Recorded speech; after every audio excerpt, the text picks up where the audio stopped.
Happy weekend, smart people, beautiful universe. Welcome back to my channel, Throw and Some. Right now, my title is about base quote from Ali ibn Abi Talib.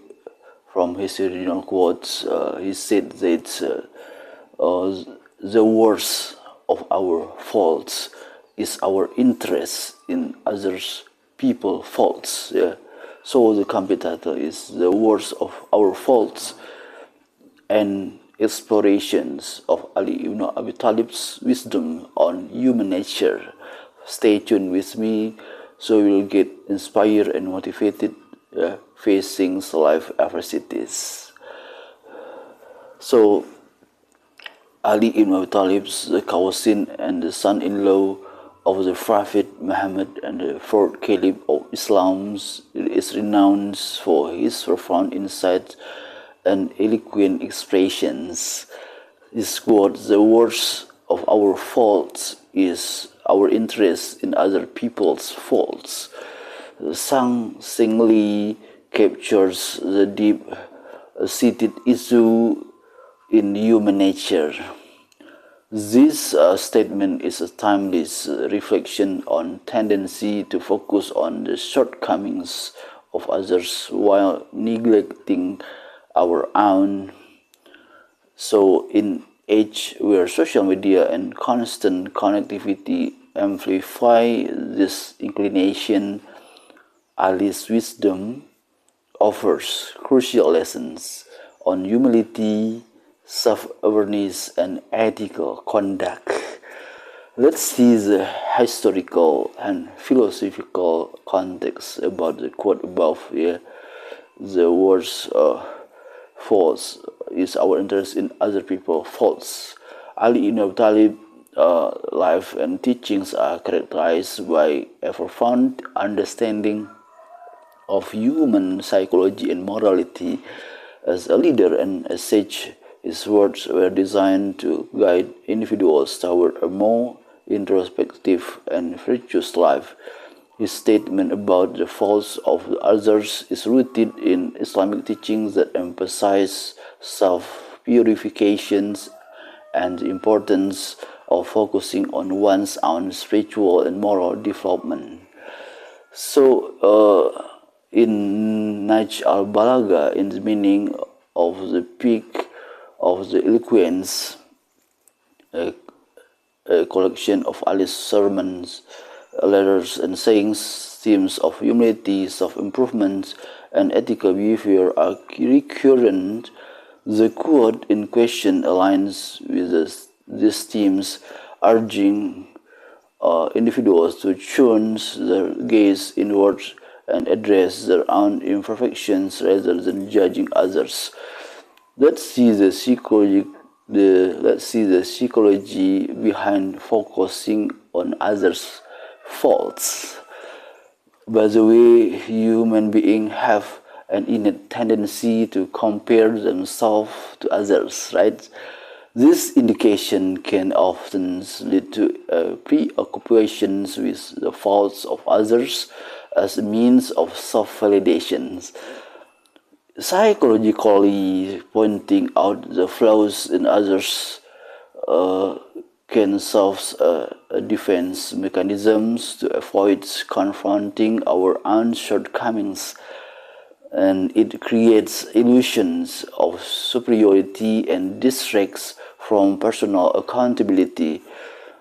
By the way, social comparison theory introduced by psychologist Leon Festinger explains that people evaluate their own abilities and work based on how they stack up against others.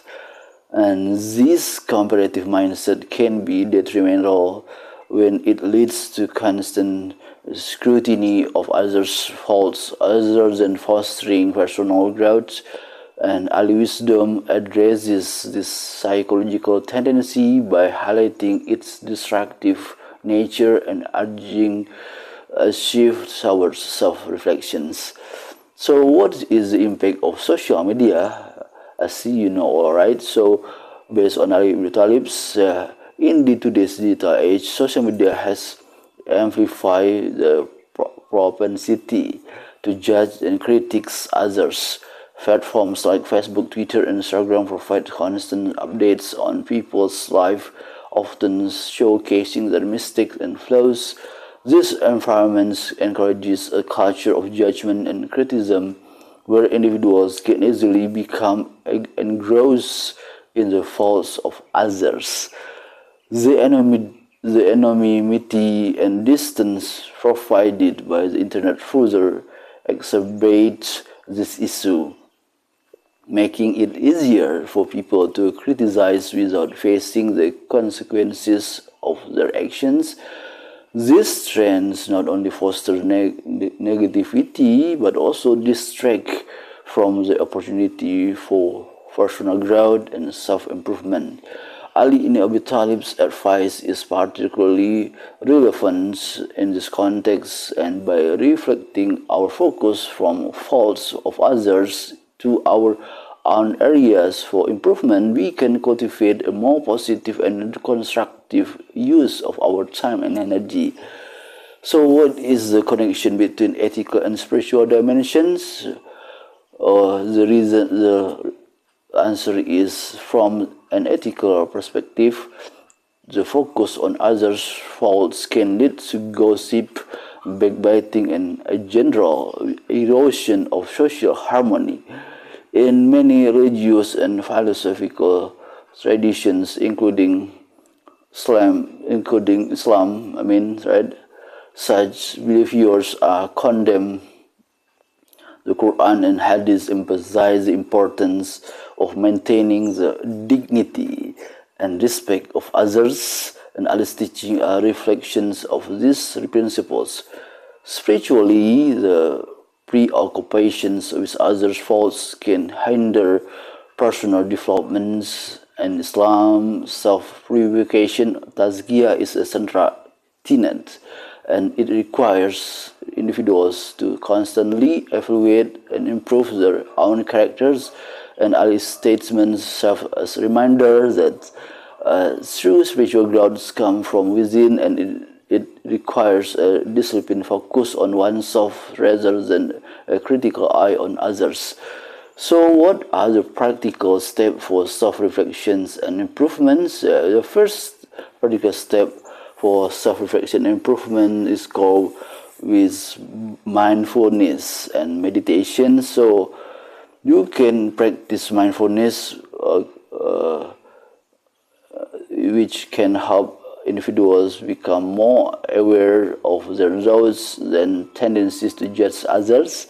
And meditation can foster a deeper sense of self-awareness and inner peace. So, the second practical step for self-reflection improvement, for the quote above, is by journaling.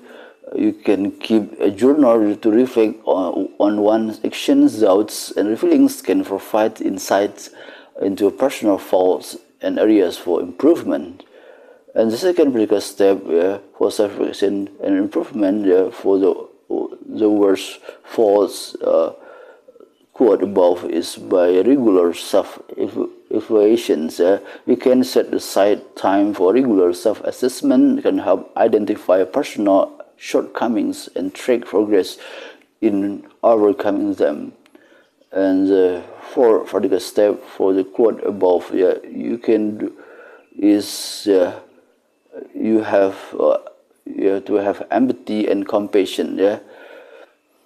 By cultivating empathy and compassion for others can reduce the tendency to judge, and understanding that everyone has their own struggles can foster a more forgiving and supportive attitude. So the last practical step for the words false quote above is you can do by limit social media use. By reducing time spent on social media can decrease exposure to negative comparisons and criticism, more focus on personal growth. So finally, Ali ibn Talib's assertion that the worst of our faults is our interest in other people. Faults is a profound commentary on human nature and behavior, and it calls for a shift from external judgment to internal reflection, promoting humility, self-awareness, and ethical conduct. And in a world increasingly dominated by social media and superficial judgment, this wisdom is more pertinent than ever, and by focusing on our own faults and striving for self-improvement, we can lead more fulfilling lives and contribute to a more compassionate and understanding society. So, smart people, happy people, and believers anywhere. I hope you don't forget about this quote. Ali Ibn Abi said was the worst our fault is our interest in other people. Faults as reminder about our fears than other people faults. So thanks for yours watching my YouTube channel Transam anytime anywhere, and subscribing my YouTube channel and share to others anywhere. Have a nice life as an afterlife based on Islamic teaching. Happy weekends. See you again. See you. Bye bye.